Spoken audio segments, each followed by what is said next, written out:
Povodom Međunarodnog dana izbeglica koji se održava 20. juna, SOS Dečija sela Srbije organizovala su konferenciju Izazovi izbegličke krize – naučene lekcije u cilju razmene iskustava sa terena i definisanja preporuka za unapređenje budućeg rada u sličnom kontekstu. Timski rad i udruženo delovanje svih aktera izbegličke krize, nevladinih organizacija, državnih institucija, medija, UN agencija, građana i donatora donosi najbolje rezultate. Učesnici u prvom delu konferencije govorili su upravo o timskom radu koji je ostvaren kroz blisku saradnju sa fondacijom SOS Dečija sela Srbija. SOS Children Village addresses very important issues in this refugee situation because what we've seen over the last year is that almost half of the refugees who came through Serbia were children.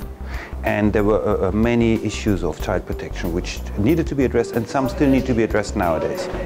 So SOS Children Village plays an important role to enable the authorities, the responsible, child welfare services, to fulfill their responsibilities, the responsibilities of Serbia in protecting these children.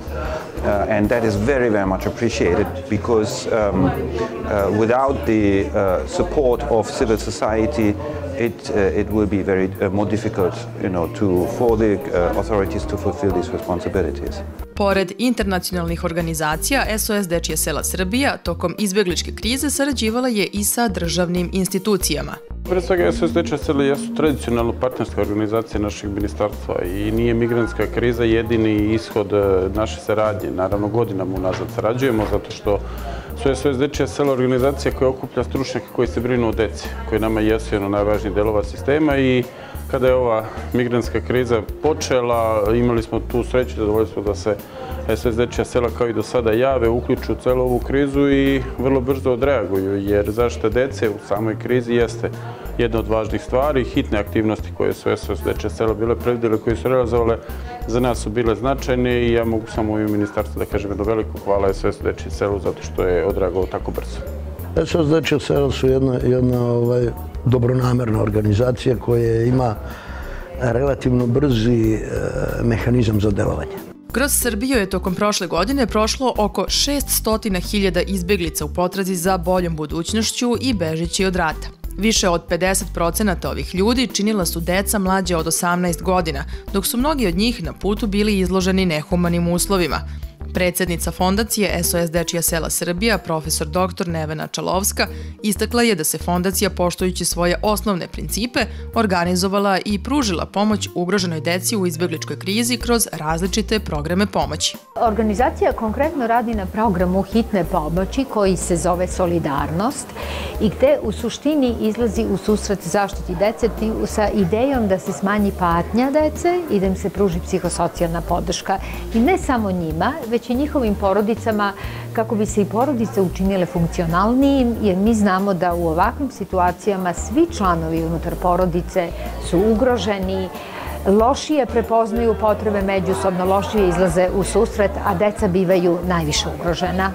O programu urgentne pomoći Solidarnost detaljnije je govorila direktorka fondacije SOS Dečija sela Srbija Vesna Mraković-Jokanović, koja je istakla da je fondacija na ovaj način pokušala da umanji patnju i da pre svega pomogne deci i porodicama koje i jesu primarne ciljne grupe SOS Dečijih sela. Mi smo organizovali nekoliko različitih tipova aktivnosti, pre svega sigurna mesta za decu, zatim kutak za majke i bebe, aktivnosti za mlade, naše mobilne timove koji su za razliku od ovih usluga stacioniranih, recimo u Odaševcu, Šidu ili Preševu, mogli da putuju duž cele rute i da pružaju pomoć izbeglicama tako što su im davali odgovarajuće informacije, upućivali ih na usluge koje su drugi pružali, ali i onu hitnu medicinsku i pomoć u hrani, higijeni, odeći i drugim neophodnim stvarima. 60 učesnika, predstavnika organizacija civilnog društva i državnih institucija diskutovalo je o ključnim temama konferencije. Učesnici su se saglasili da su ovakvi događaji važni kako zbog umrežavanja i jačanja partnerstava, tako i zbog razmene znanja i iskustava u cilju unapređenja budućeg rada.